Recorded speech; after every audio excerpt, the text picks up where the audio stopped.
We have kids in our school system, elementary school even, who are hurting. Nafshiyistic problems, chayla nefesh. We didn't have this 50 years ago. Depression, trauma, abuse, neglect, bipolar symptoms, ADD symptoms, ADHD, so much going on in the brain. Used to be, a Rebbe walked into the room, everybody's here, hi, I'm here, ready to learn. Gewaldig. Traumatized, and this problem and that problem, it didn't exist. We have so much now going on. Reb Shmuel David Friedman brings down an amazing story in B'didi Hava Uvda, which we can learn so much about. So I want to teach you a story that he brings down, which we can learn from.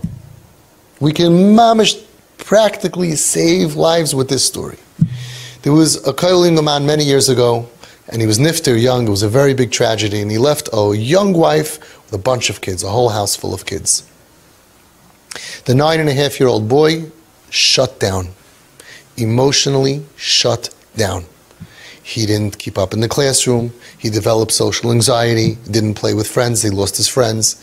He had depression. He had all kinds of... He was very messed up. He shut down. After a long time, they had no bravery. They didn't know what to do. They went to the top professional of the time. And the professional of those times, they didn't have all the beautiful names that we have today, but basically he diagnosed him with ADD and ADHD and depression and social anxiety and all kinds of stuff. And he told the parents that this is what you have to do. First of all, he should not go to school anymore, only 20 minutes a day. It's too much for him. You have to get tutors to teach him Lashon Kodesh, Hebrew studies, and for the Goyish studies, for social studies and math and whatever they were learning over there. And tutors and tutors and tutors and tutors, and then you have to have a lot of therapy sessions, and then you have to put him on medication. He needs to be on meds. That was what the top professional diagnosed and said that he has to do. This family had no money. There was no breadwinner anymore. It was a koil family to begin with, and the mother didn't know what to do. So she had a relative, the Rosh Yeshiva of Tshibin, Rebbe Avraham Gנחobsky, and she went to pour out her heart by her cousin, by her relative, the great Rosh Yeshiva of Tshibin. And she told him what happened to her son. 9.5 years old, mamish emotionally disturbed and shut down. And then we took him to the professional. The professional says all of this is going to cost thousands and thousands of dollars. Can you please help me, give me money? Can you give us financial assistance? They did not ask him for help with the child. They asked for financial assistance. But he heard the story and he said, would it be okay if I can meet with the boy? So she said, of course, I'll bring him tomorrow. They made up the next day, tomorrow, they'll bring the boy to the Rosh Yeshiva's office. The next day, she comes with the 9.5-year-old boy. Our cousin, the Rosh Yeshiva, wants to meet with you. He walks into the room. The Rosh Yeshiva sees him in his office, and he sits down on the floor. The Rosh Yeshiva sits down on the floor. He motions over to the kid, come, sit on the floor. Listen to every piece of this, the ga'inus. The first step, be comfortable. Go to their space. Come here. He showed him, I'm not here to hurt you. I'm not going to give you musr, right? I'm safe. Come sit. Sits on the floor. Schmoozes with him. He had a candy. He gave him a candy. Schmoozes with him. What kind of toys do you like? What kind of game do you like? Decided tic-tac-toe. Good. He had a pen and paper. They started playing tic-tac-toe. For a few hours, he sat on the floor and he schmoozed with this kid, played with him. No talking about anything. After a few hours, he said, okay, I got to go back to work. Tells his mother, can you do me a favor? Can you bring him back tomorrow? The next day again, the boy comes in, Rosh Yeshiva on the floor. He already brought another toy from his house. He had it waiting for him. He knew what he liked, and he's playing for a few hours with him on the floor. And the next day, please come back again. After a few weeks, the Yeshiva tells the boy, we have a big problem. I really enjoy playing with you here on the floor. Problem is, you're supposed to be in yeshiva, and I'm supposed to be a Rosh Yeshiva. I have a yeshiva to run. And we can't go on like this all the time playing. So I would like you to go tomorrow to yeshiva, and I'm giving you a riddle. I want to play a new kind of game with you. I'm giving you a riddle to ask all the boys in your class. And whoever is going to answer it, you come back a few days later, you tell me who it was, I'm going to give you a candy, a toy, whatever, to give to that kid. So the kid is intrigued. Let me hear the riddle. So Rosh Yeshiva asks him, here's the first riddle. He asks him like this. What do you make a bracha on? Put in your mouth, but you don't swallow. Think about it. A shofar. Make a bracha, you put it in your mouth, you don't swallow. The kid thought it was great. The next day he went to yeshiva. Instead of walking in depressed and, where were you with it? He said, I was with the yeshiva of Tshibin, and he gave me a riddle, and if anybody could figure it out, then he's going to give a gift. Unbelievable, everyone's into it. And a couple of days later, he goes back, he tells his yeshiva that this and this boy got an answer. He gives them the gift, the toy, gives them the stuff, gives them another riddle, comes back a few days later, and the boys already were following him to go with him. One boy wanted to go with him. He go to yeshiva. He saw the way yeshiva was talking to him, built up his self-esteem. A couple of weeks goes by, and the social anxiety is gone. He's already playing recess with the boys. He got friendly with the other boys, the better boys, and he started learning again. And within a few months, all of the problems went bye-bye. He didn't need therapy, he didn't need tutors, he didn't need medication, nothing. What do we learn from this story?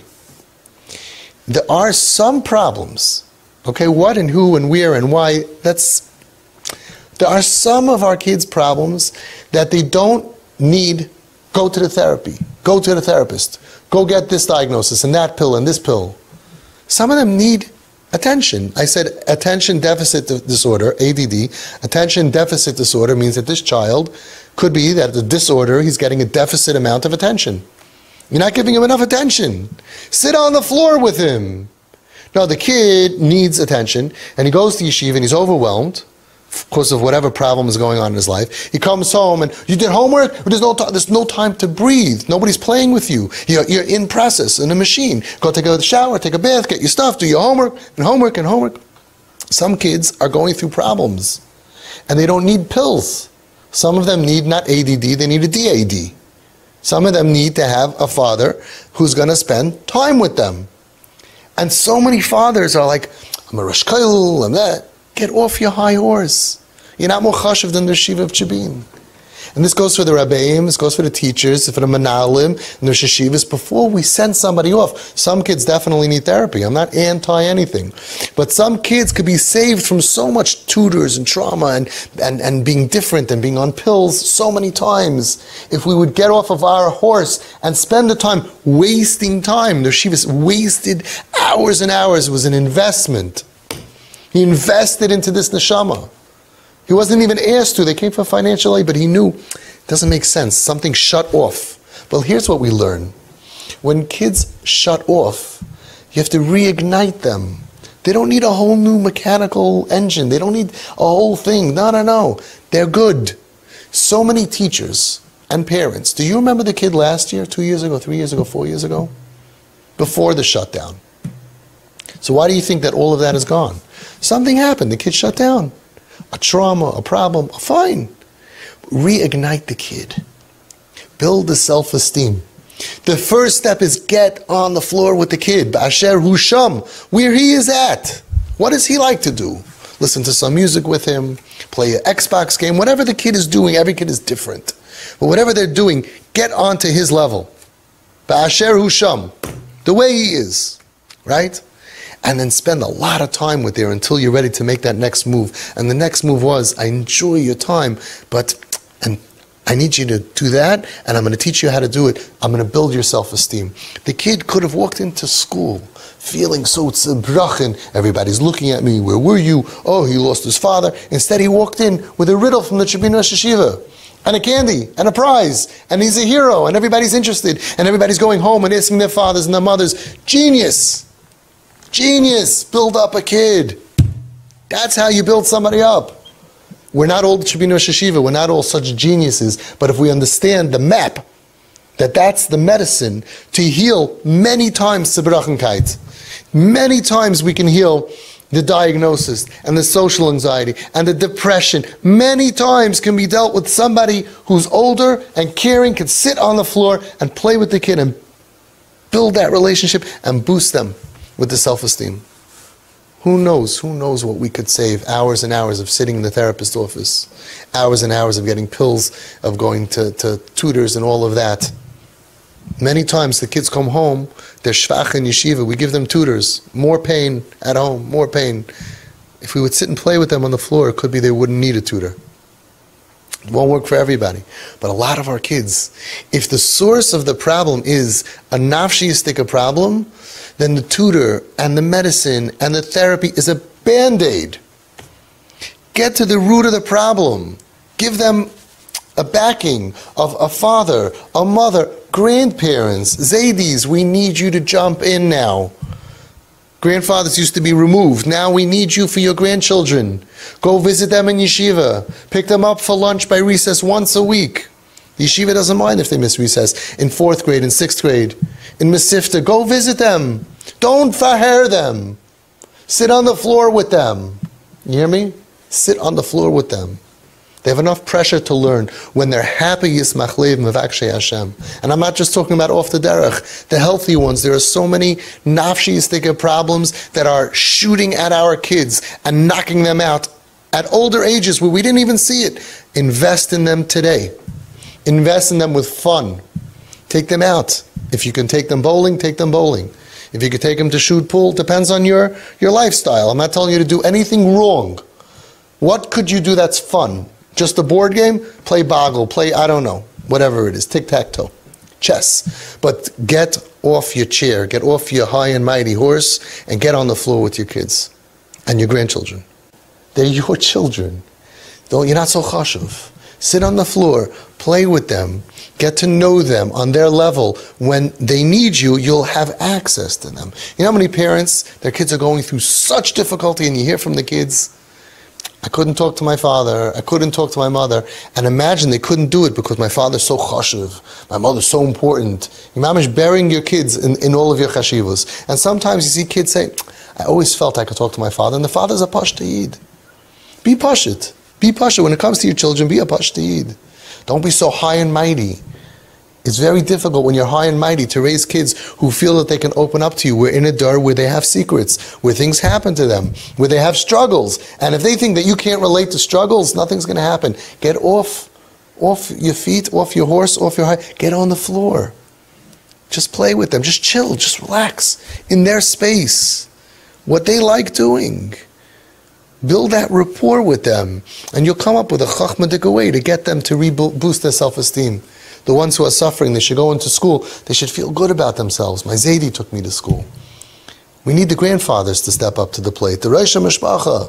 We need, not in the name of, you shouldn't dress like that. Stop with the Musar, Teichacha. Become loving. Become Zaydis and Babis and bake your cookies for them. And go to the young dar and let them feel that they have people who back me. I'm not alone in this world. Not alone in this world. So many kids feel alone. And especially the struggling kids, before you send to the therapist and all the psychiatrists and all the medication, get off your high horse. Sit on the floor. See what happens. And if we do this, we'll save a lot of pain from our kids. We have to really do it. You'll see that the kids have more stamina. They have more self-esteem. They're able to have a lot of diseases and infections that are not going to stick to them. They'll get over because they have back. They feel good about themselves. They know that I have a grandfather, I'm his favorite. That's the kunst. The kunst is to make every grandchild and every child feel that way. Because those kids have a higher chance of getting over the bad things that happen to them. And if they can't, and chas v'shalom, they end up in trouble, that relationship is going to be that relationship to pull them out. So let's learn what we learned about the nefesh ha'adam, nefesh ha'vayid. Emotional problems need you to go down off your chair onto the floor with the child, give him the safety and the space of that safe relationship, and when you're ready, when the child is ready, and you have the chachma to know when, you can then figure out how to boost the self-esteem, heal the problem, and get them back on top of their game, of course with tremendous siyata d'shmaya.